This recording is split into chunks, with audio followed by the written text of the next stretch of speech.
Hello, my name is Nigel George. I'm the Wills and Probate Partner at Garner and Hancock Solicitors, and welcome to this webinar on wills, lasting powers of attorney, and the coronavirus. Now, I'm just bringing up some slides so that you can all follow what it is that I'm going to be talking about today. And yes, so welcome to Wills, Lasting Powers of Attorney, and the coronavirus. So the topics that I'm going to be covering are having an up-to-date will, dying without a will, inheritance tax and the statutory legacy, LPAs, an insurance policy that you can be really glad that you've got, will making during COVID-19, and the right to medical treatment. Now, when I talk about a spouse, that includes a civil partner and anybody who is in a same-sex marriage.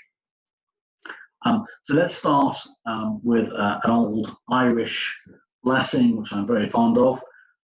May you die in bed at 95, shot by a jealous spouse. I think that's the way most of us may like to go. So, COVID-19, despite what the government have been saying about everyone staying indoors, they have made it clear that you can still make a will or a lasting power of attorney during the current COVID-19 outbreak, provided that you can do it safely. When you are executing a will, there are certain requirements that you have to follow, in that you must have two witnesses, both of whom are present at the time that you are making your will. Now, you can sign or acknowledge your signature. You don't actually have to sign it in the presence of your witnesses. When we talk about acknowledging your signature, what this means is that you have signed the document before you've met your two witnesses. But when you meet them, you point to the signature and say, "This is my signature." The two witnesses need to be independent. What do we mean by that? Well, we mean that in practice, they are not beneficiaries under the terms of your will. If they are beneficiaries, then any gifts to them will be invalid. This is also the case if your witnesses are a spouse of a witness. So it's important that whoever is witnessing your will, that they're not beneficiaries under it. Executors can be witnesses so long as they are also not beneficiaries. Now, looking through the window, this is quite important, particularly during the COVID-19 period when people are trying to keep their distance. You can sign your will through a window. So long as you, the two witnesses, can see each other and what you each sign, then you don't need to be in the same room. Now, this is a situation where you may be acknowledging your signature. That's to say, you stand one side of a window with your will, you point to your signature and say, "That's my signature." You then pass the will through the window, and then your two witnesses can sign the will in your presence while you watch them do that through the window. Now, we do have a guide which explains how this works, which we can happily provide to you. And whilst we're talking about looking through the window, it reminded me of this great gag by Steve Wright. I put a skylight in the roof of my apartment. The people who live upstairs are really upset. I do like this guy's sense of humour. It's not the English DJ, by the way, it's an American comedian. Now, is your will up to date? You may have a will, but the question is it current? If you've got married, then this will have the effect of revoking your will. Similarly, if you're a member of the LGBTQ community, you may have made a will many years ago, but have recently got married or entered into a civil partnership. If you've done this, then your will does become invalid. Marriage revokes a will. You may have had children, and they may not be provided for in your will. Have you, for example, appointed testamentary guardians? everyone's finances change over time, and it's important that we all look at updating our wills from time to time as regard to current finance and equally tax. Many wills are not fully complying with the residential nil rate ban. So even if you've got a will, it is important that you think about rewriting it from time to time. Now, why have a will? Well, there's some important reasons for having a will. Firstly, you decide who inherits your estate, as opposed to it being the lottery which can arise from intestacy. And equally, you decide what they will inherit. Our children sadly don't always turn out as we would like. Now, I'm not always suggesting that your children are going to spend all your money on tattoos, but some children are better off with money than others. You don't necessarily want children inheriting large sums of money when they're 18. So in certain circumstances, you may want to have a trust in your will so that funds can be managed for them. And not all of us have children, so in those circumstances, who's going to inherit your estate? You may have a spouse, but one day both you and your spouse will have passed on, and so the question then is, who is going to get your estate? So it's all a question of choice. Do you want to decide who inherits your estate, or are you happy to leave it to the lottery of intestacy? Some people have said, well, but the courts can come along and change your will. Well, yes, they can, but on average, beneficiaries have only received 10% of the estate, where you have left nothing to them. And the really important point here is if you hadn't made a will, that child who you may have lost all contact with would probably inherit the whole estate if you hadn't made that will. So let's look at the question of dying without a will, intestacy, and what this means. If you're not married, and currently some 51% of the population are single, that is to say, they're either in an unmarried relationship or they are living on their own. So if you die and you are not married, then your partner gets absolutely nothing. You may consider this as unfair, but it's the way the law looks at it. They are treated as strangers. And it may well mean that family members who you have no contact with, because they are your nearest living blood relations, will inherit everything. Yes, your partner can look at making a claim under the Inheritance Provision for Family Independence Act 1975, but this means legal proceedings. This means going to court. What about if you're not married and you have children? Well, everything goes to your children because that's what the intestacy laws say. Now, you may have a situation where you have children, say, of 3 and 5. All of your estate goes to them, none goes to your partner. What is your partner going to do? Well, she may be faced, or he may be faced with going to court against their own children. You don't want this. This problem can be simply avoided by you making a will. If you're married and you have children, well then, this can automatically give rise to an inheritance tax liability. Everything going to the spouse is free of inheritance tax. That is not the case with assets going to children. So if you're married and you have children, then the first £270,000 of your assets, this is what's called the statutory legacy, will go to a spouse. The spouse then gets half the balance and the remainder goes to children. So, as I mentioned previously, children are just not tax efficient. Anything going to a spouse, and this is where it's really important to be married or in a civil partnership, is tax-free. Assets which go to your children when you die can be subject to inheritance tax at 40%. And partners are equally not tax efficient. Anything passing to a spouse is totally tax-free. Anything passing to a partner, well, they only get the first £325,000 of your assets free of tax. You'll have all heard about the £1 million tax-free. This became law as of this April. It's been building up in increments over the last few years, and we now have £1 million tax-free. However, there are certain requirements that you've got to meet in order to qualify for it. First of all, you have to have a spouse of either sex. You also have to have children, and you have to have a house. Primarily, each of us has an allowance of £500,000. Your spouse can inherit that £500,000, but in order that they can do so, you must be married. So, as I say, the requirements, if you just have a spouse, well, then you inherit their basic allowance of £325,000. Give me a moment.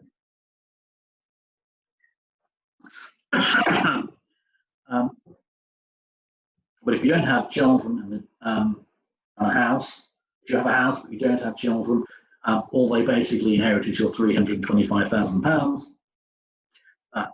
So the spouses, it's £650,000 is your maximum. And again, if you are single or you're in an unmarried relationship, you can't inherit a spouse's nil rate band or any of their other allowances. So all you get is the £325,000. So here we go. Partners are not tax efficient. You've got a spouse and you've got kids, £1 million tax free. If you're just living with somebody and you've got kids, maximum you're going to get is £500,000. Each partner's got £500,000, but the way it normally works is that one partner dies, everything then passes to the survivor. The survivor can't inherit any of the first partner to die's inheritance tax allowances. Moving on now to lasting powers of attorney, and we talk about these as being the insurance policy you may never need. Many of us have fire insurance. In fact, most of us have fire insurance if we own a house, but how often have our houses burnt down? The answer is they don't tend to. But we're really glad that we've got insurance if there is a fire, or again with a car. Many of us are fairly careful drivers. We don't have a crash. We want to preserve our no claims bonus, but if we're in a nasty accident, we're really glad that car is insured. And that is the way to look at powers of attorney. You hopefully will never need them, but if you do, then you're extremely glad that you've got them. Yeah, well, picture speaks very much for itself, doesn't it? So, when can a financial lasting power of attorney help you? Well, there are a number of circumstances. You can have a sudden accident, as per our previous picture. An illness, well, coronavirus or COVID-19 is very much a hot topic at the moment. You can suffer a stroke. These can suddenly happen, totally unexpectedly, and have fairly catastrophic consequences for you.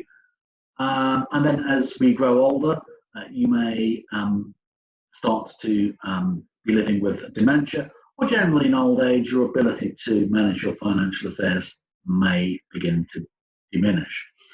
So what are the key advantages of having a financial power of attorney? Well, you choose who manages your finances, and I think that's really important. It's your money. You want to have some say in who's going to have control of it. If you've created a lasting power of attorney and it's been registered, which normally they are, then it is immediately available. This is really useful in an emergency, or when things suddenly get to a stage where a parent can no longer manage their financial affairs. It's there, you've got it immediately available. What's the alternative? Well, it is lengthy and expensive court proceedings. If there is no power of attorney in place, you have to go to the Court of Protection to be appointed a deputy. This can take months and is expensive. Not so much necessarily the cost, it is the time in which you cannot access someone's finances, and that can cause major problems. If you are the main breadwinner in a family and no one can access your bank account, this is a real problem. Health and welfare lasting powers of attorney, again, similar sort of circumstances which can arise. Why should you have one? it is all about quality of life. We've all got different ideas as to what is a good quality of life. But if you want to make sure that your quality of life is maintained, then it is important to have a health and welfare power of attorney. Any decision which is made on your behalf by your attorneys must be in your best interests. And this is where we think it's really a good idea to have one, because when you are fit and healthy, you have that conversation with your attorneys as to what you regard as being in your best interests. It's planning ahead. So if everything's ever get to the stage where you are in a hospital bed, that is not the time to be trying to have a discussion about the treatment that you do and don't want to have. Now, one of the key ingredients of a health and welfare lasting power of attorney is the right to refuse life-sustaining treatment. Now, what do we mean by life-sustaining treatment? We mean anything from a simple course of antibiotics to do not resuscitate. It's the full gamut. But if your quality of life has got to the state where you don't think it's in your best interest for your life to continue, then your attorneys can refuse ongoing medical treatment, which is keeping you alive. Not an easy decision to make, but we all get to that stage, or not everybody. I mean, we may often get to the stage where our quality of life is very poor, and quite frankly, it is time, that we bring things to a close. This can happen an awful lot easier if there's a health and welfare power of attorney in place and you've planned ahead. Important to bear in mind that so far as the medical profession is concerned, the default option is we keep people alive. And that's only right. We don't go around killing people. People are kept alive as long as there's breath in their body. And that is the way in which society works, unless you have made a clear election that in certain circumstances you wouldn't want medical treatment to be continued. Many people think that if they're ever in this situation, then their next of kin, a spouse or a child, can make these kind of decisions for them. Well, they can't, because the hospital has no way of knowing what the nature of the relationship is between you and your spouse or children, and that's the whole purpose behind the power of attorney. You are saying to the world, look, I trust this person to make the right decisions about my health and my welfare. Again, it's all about staying in control, and whether it's wills or powers of attorney, it is you keeping your hands on the levers of control and making sure that the decisions which are made are the kind of decisions that you would want made, as opposed to just leaving things to, random decision making. Medical treatment during COVID-19. The NHS works on the basis that it will look to provide a reasonable standard of care to all of us. However, there is no right to medical treatment. Although we all have the right to refuse medical treatment, we don't have the right absolutely to receive it. So, for example, if it's considered that treatment is futile or is not in your best interests, then doctors won't carry it out. They won't carry out a positive act to bring your life to an end. That is, of course, different where your life comes to an end through the withdrawing of treatment.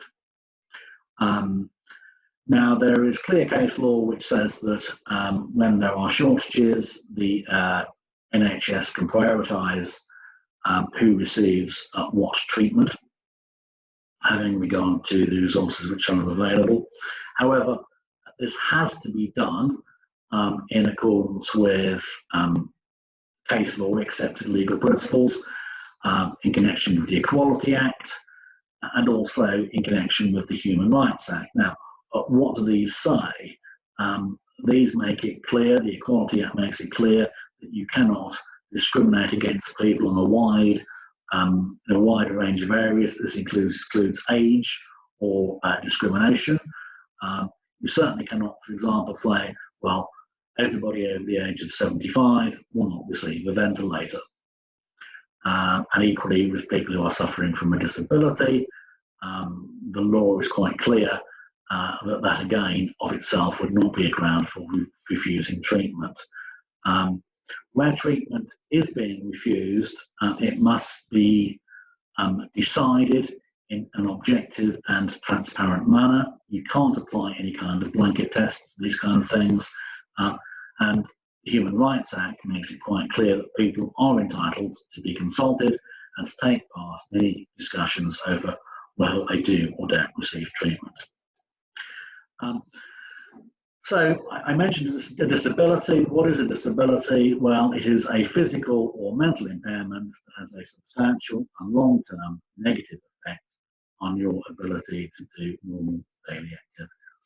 Now, the law is quite clear so far as disability is concerned, that everything must be done so that a person who's living with a disability receives the same access to services as anybody else. So getting medical treatment during COVID-19, having a health and welfare power of attorney in place can be really helpful because you have a clearly appointed advocate who can argue your case if you're not able to do so. There is an absolute obligation on medical authorities to consult you over the treatment that you will or won't get. We seem at the moment to be through the current peak of the COVID-19 outbreak, but it's likely to be living with us for some time. Remember that although we're talking about COVID-19 here, these kind of principles apply to any form of medical treatment. And if you are in a situation where you are not getting the medical treatment that you think you should be getting, and you can get no clear explanation as to why it is being refused, then there are legal remedies which are available to you, and we will be happy to assist. So that brings this webinar to an end. We have guides which deal with all of the issues which I've spoken about today, and which we will be very happy to provide you with copies of. Or you can contact myself by email, my colleague Jakob or Daniel, and our phone number appears at the bottom. Go to our website and you can find all of our contact details. Thank you very much for your time today. If you do have any questions or queries, then as I say, do give me a call and we will be happy to assist you. So that's the end of our webinar, but thank you very much for your time today. Thank you.